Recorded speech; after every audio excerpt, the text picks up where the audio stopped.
Hello and welcome to our next session of Communication Research Methods.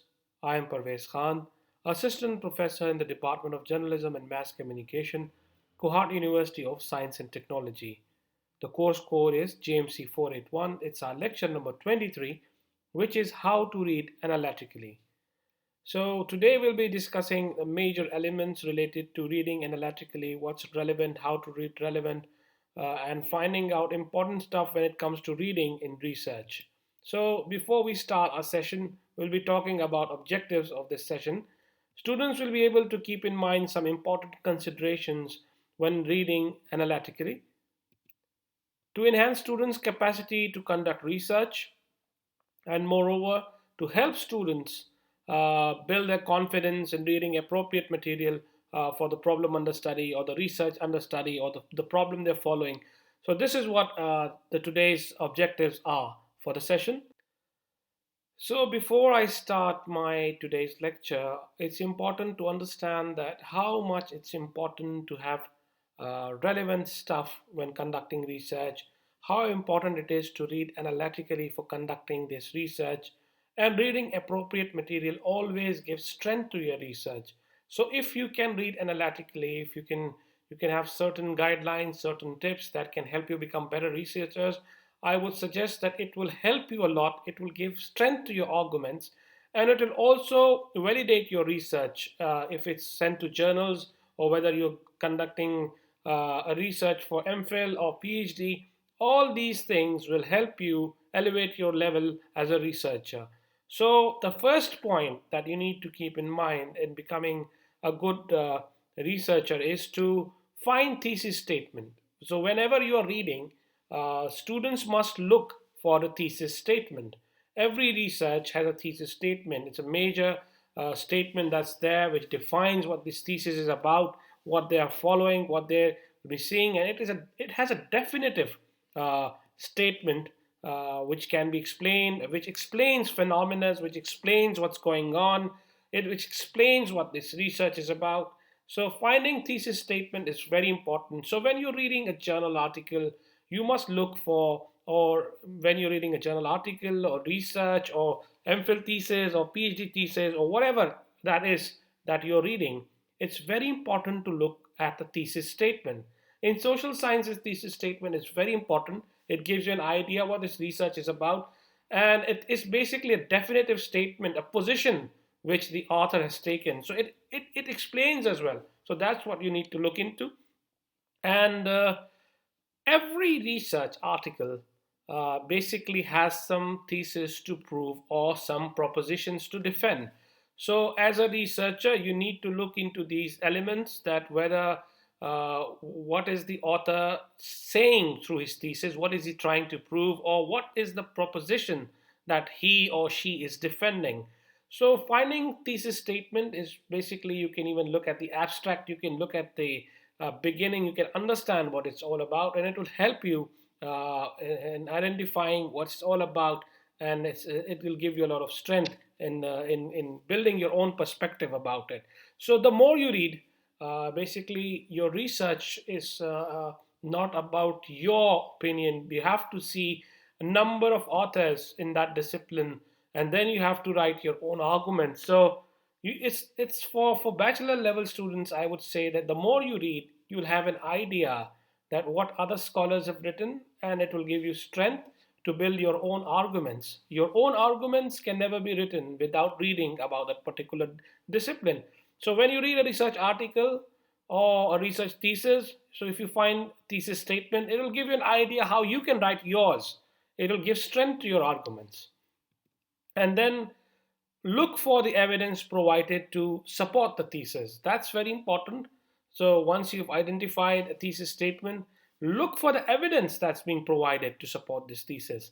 So this is how you build upon your research work. You study different authors, and finally you're in a position to give your input, your own analysis. This is what research is. It's not about others' work. As I said, you have to study others. You have to study about the discipline. You have to know what key authors have written. But more importantly, research is about your arguments, how the evidence is provided, and how you support the thesis. So when you read others, for example, you're reading XYZ, if you're reading Foucault, if you're reading Stuart Hall, look at the evidence they have provided to support their thesis. That's how you are going to do it as well. So the more you read about different authors, particularly the giants of the field, the better arguments you'll have. And if you look at how they provided the evidence, you will know how to provide the evidence. So this is what it's all about. To conclude this slide, I would just say that find thesis statement, and students must look for a thesis statement, and it's a definitive statement which can help a lot. So we move to and before remember that whenever you write a paper, you should have thesis to defend. So basically, you're defending a thesis. So the more you read about thesis statement, it's going to help you more and more. And here's an example that you can see. It's the fonts are quite small, but you can see that basically the first sentence is the introduction, the topic given, then the text two sentences explains that what previous research has demonstrated, and by pointing out limitations, basically you provide a rationale for the new research, and then you explain the yellow after the green one. You can see the yellow one, that the data research and analytical methods used in the study, and then towards the end you talk about the major findings and implications.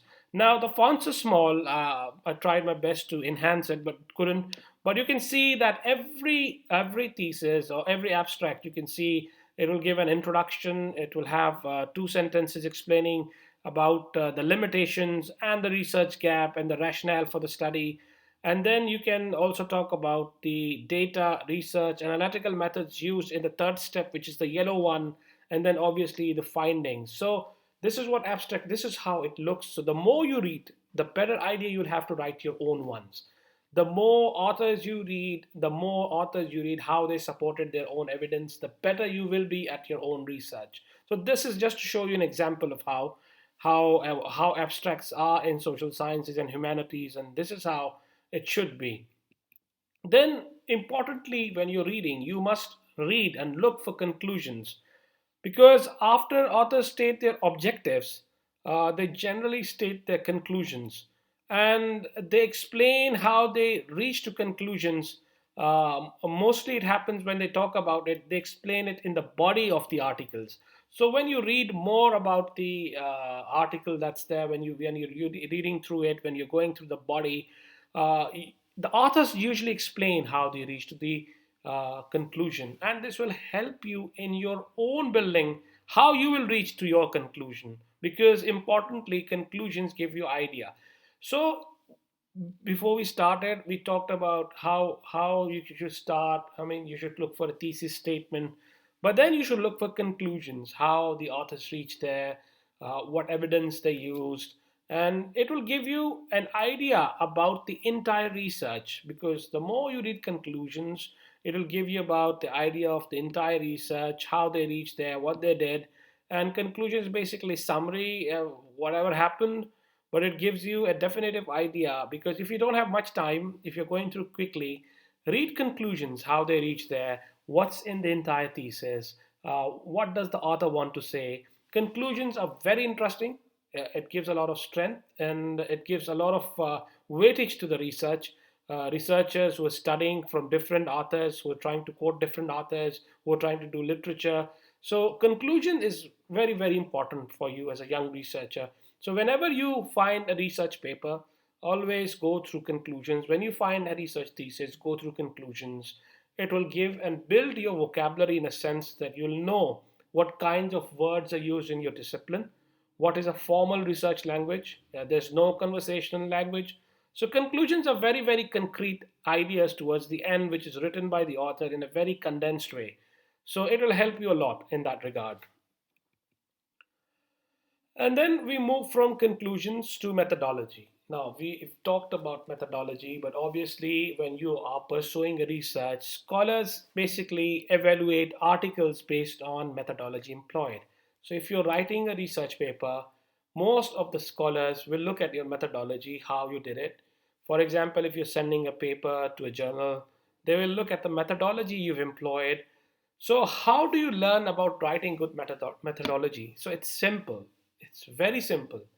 As I said, the more you read, the better researcher you'll become. So when you're reading a research article, you should study how the methodology was employed. How did the author, what did the author use? What was the methodology? Which concepts was he following? And basically, the methodology is basically is approach that scholars make is that's crucial. Basically, how is approaching a problem, and how basically it's important to look at how authors support their arguments. Is the methodology appropriate? For example, if you're looking at visuals and you believe that semiotics can answer, so maybe that methodology is correct. But if you believe that semiotics cannot answer the text behind the context, and there's a lot more going on, and your research, for example, if you're analyzing a film and you believe that visuals can help more, the text audio can help more, and you need to analyze it in a particular way, do you think that other methodology can be helpful? Content analysis would work, or do you believe that multimodal analysis would be an answer to that?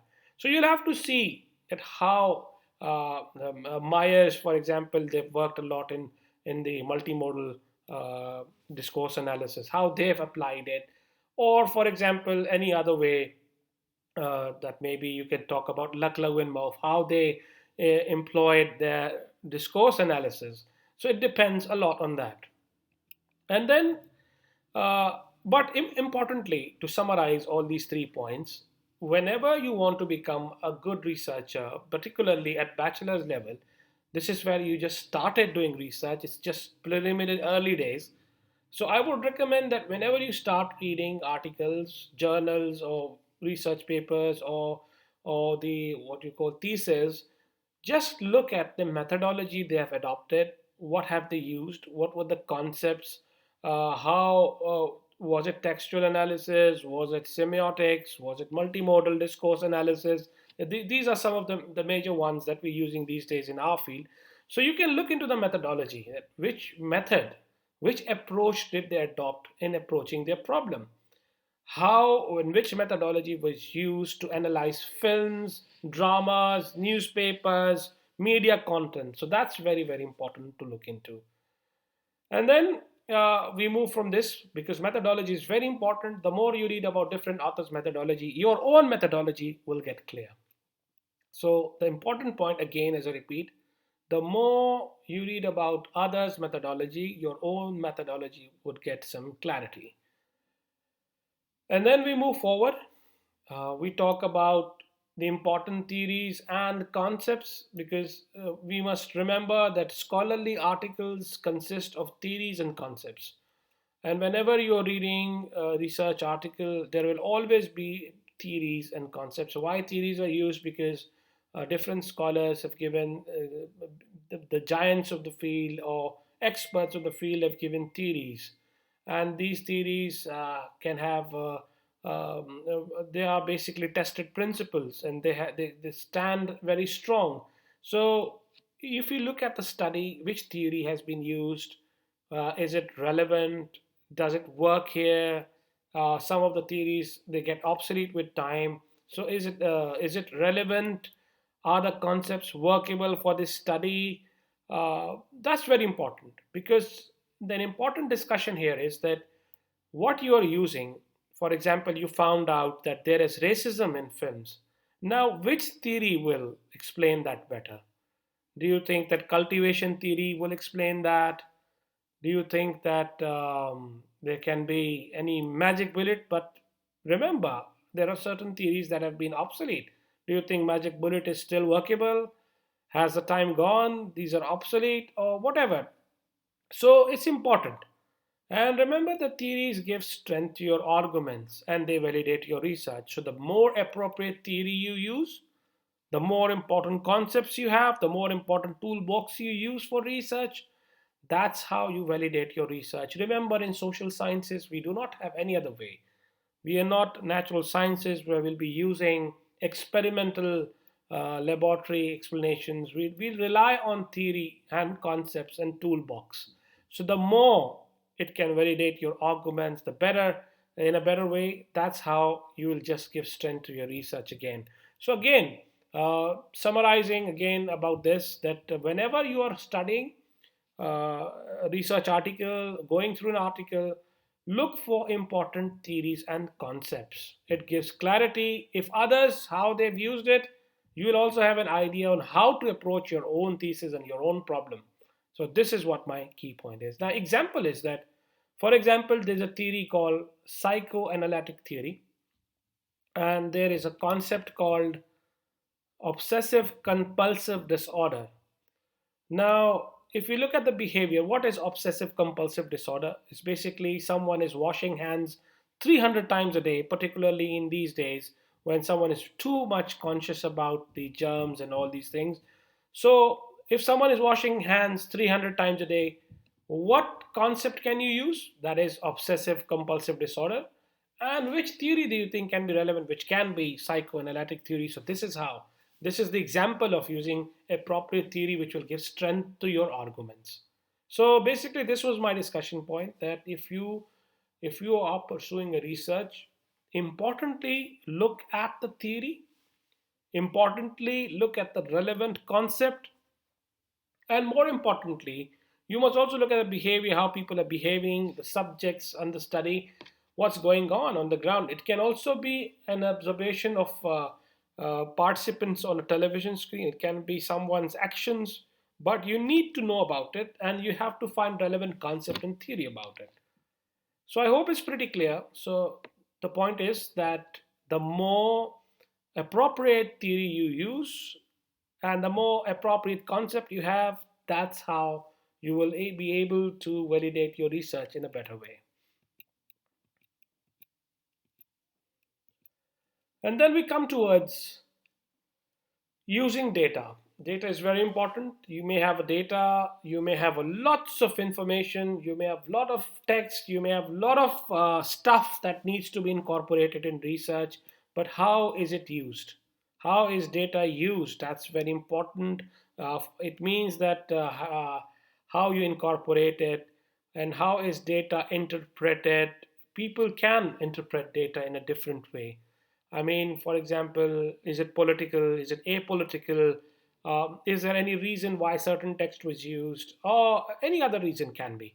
But I know it can be confusing. But what I want to say is that you can have a lot of data. It's very important to use relevant data. It's very important to use appropriate data. And interpreting it is very, very important.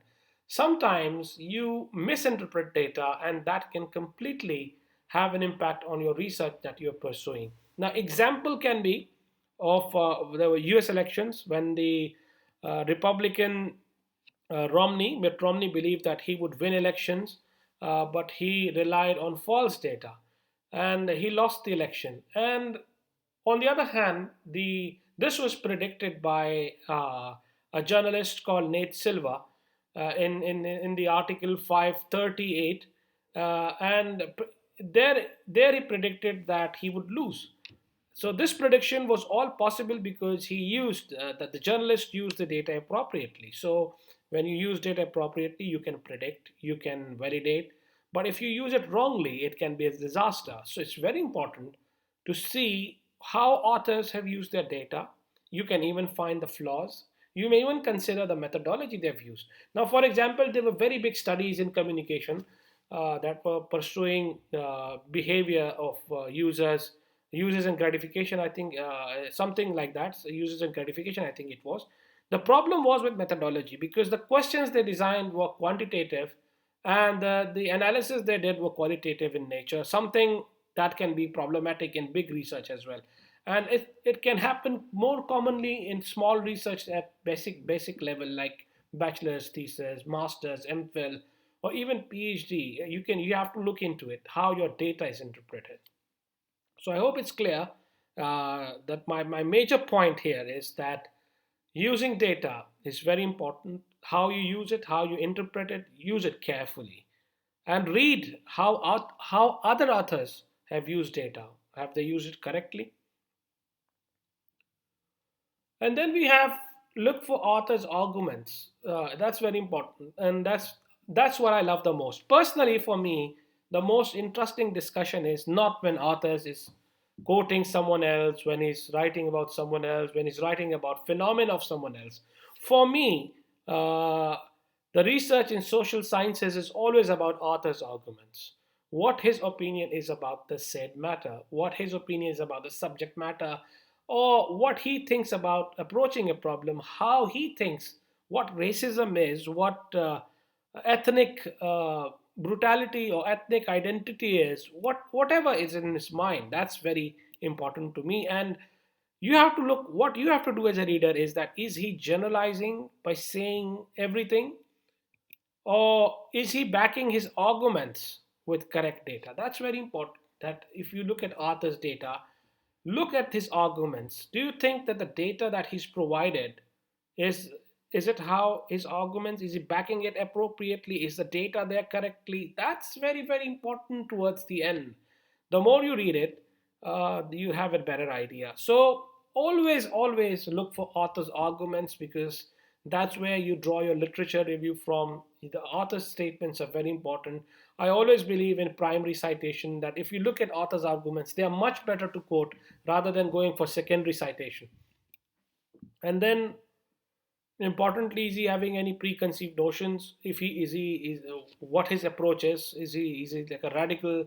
Do you see radical touch in his writings, or is he liberal or whatever? So how you approach it, how you should see in his arguments, that is it, how is it coming out? And then, uh, importantly, for research, you always have to look into sources as well. So, who the author is using or quoting as a source. That's, for example, is he sourcing? Is he quoting from a reliable place? Is it a reliable journal, author? Is it coming, or is it just something you don't even know about? You're not even sure about. So, source is very important. Who is the author quoting? Where is it coming from? And has he read the theorist himself, or is he quoting from the secondary sources? Has he had in what we normally see is that sometimes they just generalize it. They don't read the author. For example, if you are talking about Foucault and you haven't read his Knowledge Power, and you just stating or quoting him blindly, you should know by the reading that this man hasn't read him at all. He doesn't know about his toolbox. He doesn't know about how Foucault approaches a problem. He doesn't know about what Foucauldian discourse analysis is. So that's very important to look into. And then, are the references up to date? And are classical studies still relevant to this study? Sometimes it's important to look into the up to date, very relevant and modern sources, but it's not bad to use classical authors. Sometimes students ask me that, sir, can we use Gramsci or sometimes Marx or Althusser? So I said that, guys, look, this they are the giants of the field, and they have formed discipline on their own. They are an authority on their own. Quoting them always gives you strength. It always makes your thesis look beautiful. At the same time, it validates a lot of your points. So there's nothing wrong with quoting someone from 1970s, provided it's someone of Stuart Hall stature, Gramsci, Althusser, or some big philosopher from the discipline. It never harms. So it's not about the date, but the relevancy is something that matters. And then, obviously, again, the preconceived notions, and does it stop thesis from being pursued? Now, about sources, look at the example from the references. You can look into this references picture that I'm sharing. This is how references should look. You can look for APA style. This is you could see that there should be a reference list, and by reading from reference list, the point is that when you read which authors have he used, it gives you an idea about where he's quoting from and what the topics are. So it's always good to go through the reference list as well. It gives you a lot of ideas. It gives you a number of ideas that you can use for your research. And then look for contrasts and comparisons in research. What has the author said? Does it support or negate the arguments? Identify contrasting or supporting arguments on a topic. You must look at the contrasting or supporting arguments again. Um, Identifying that is very important. Like, for example, Ferdinand de Saussure, he talks about binary opposition, and he says that by contrasting rich with poor, you get the meaning of rich. For example, you will never understand rich if there was no poor. So, this explains that sometimes contrasting arguments can be very helpful. It can give ideas. Binary oppositions can help a lot. And does the contrast or the comparison, does it support the thesis being pursued? Now, let's look at then we look at the examples offered. As a researcher, what you must do, it's very interesting to look into the examples offered. Why I say the examples are very important, because examples are something that remains in your head for a long, long time. You may forget the thesis definition, you may forget the difficult explanations, but examples you always remember.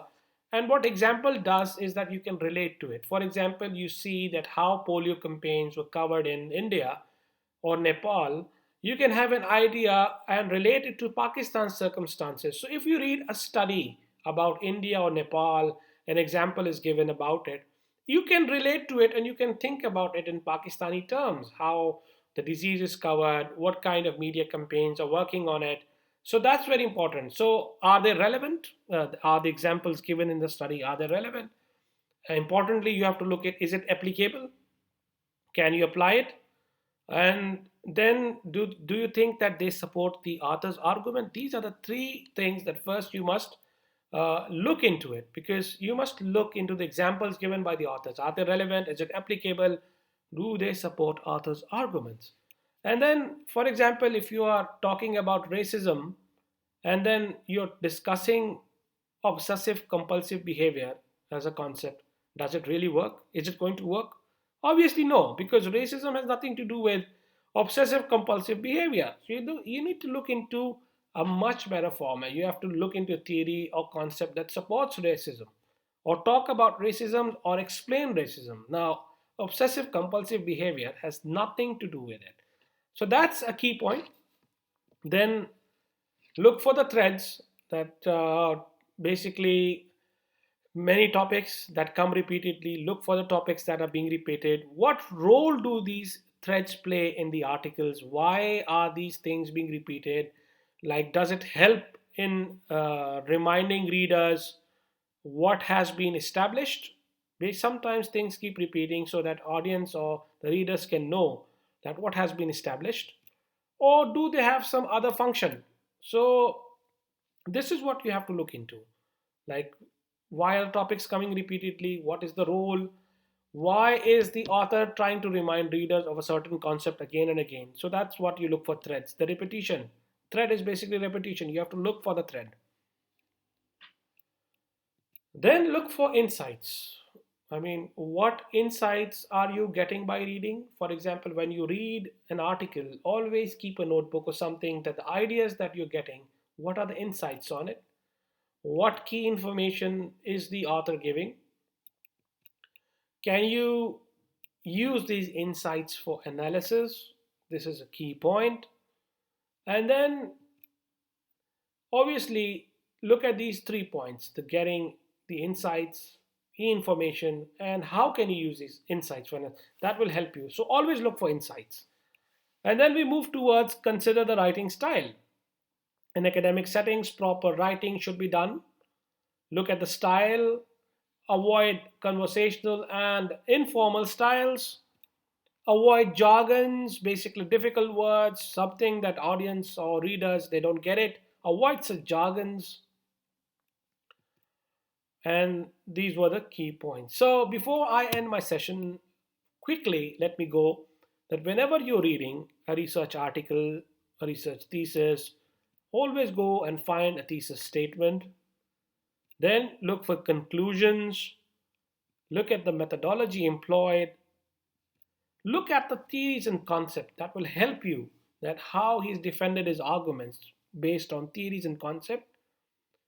Look at the use of data, very important, how authors use their data, how they imply it, how they've used it. Is it correctly? Is it wrong? It can have some real consequences. Then look at the author's arguments, look at the author's sources, and along with that, look at contrast and comparisons. And then towards the end, you should look at the examples, what examples have been given by the author, what are the threads, and what are the insights along with the writing style. So this is basically a quick summary of what we have discussed, but to summarize even quicker, always read more, which will help you understand how other authors have used stuff which you can use to your own advantage as well. The more you read, the better researchers you'll become. So, what you can think about is that how can we read analytically? The more you read about it, the better chances you'll have of becoming good researchers. It will help you a lot. So, I hope today's discussion will help you a lot. It will give a lot of clarity in approaching whenever you're going to read a research article or thesis. I think these points will help you a lot in approaching a research problem. So, thank you very much for being with us today. We'll talk about our next session topic in the coming days. So thank you again. Have a great day.